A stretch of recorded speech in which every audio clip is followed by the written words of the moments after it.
Shunday savol kelibdi. 2 yoshli farzandimni tishlari yemirilib boryotir. Bunga nima sabab bo'lishi mumkin? Bugun sizlarni tishlar to'g'risindagi savollaringizga javob berishga harakat etaman. O'zi bolada birinchi tishlar qachon chiqishi kerak? Bolada birinchi tishlar 4 oylikdan 1 yoshgacha chiqishi kerak. 1 yoshgacha tishi chiqmasa, bu yomonmi? 1 yoshga tish chiqmasa, albatta bu yomon emas. Agar bola sog'lom bo'lsa, aktiv bo'lsa, patologik jihatdan hech bir kasalliklar bo'lmasa, bu normal holat hisoblanadi. Bolaning tishi nima sababdan sarg'ayadi?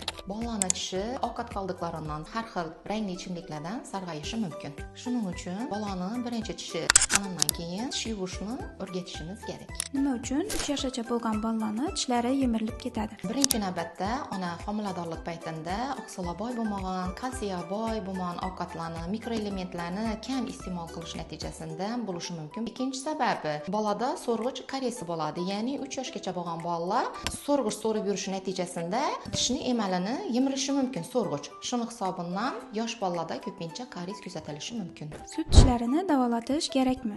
Albatta davolatish kerak, chunki sut tishlari sog'lomligi doimiy tishlarni sog'lomligini garovi hisoblanadi. Yana shunday savollaringiz bo'lsa, kommentariyada yozib qoldiring. Bu videoni 3 yoshgacha farzandi bo'lgan onajonlarimizga yuborib qo'yishingiz mumkin. Bizlarga obuna bo'lishni unutmang.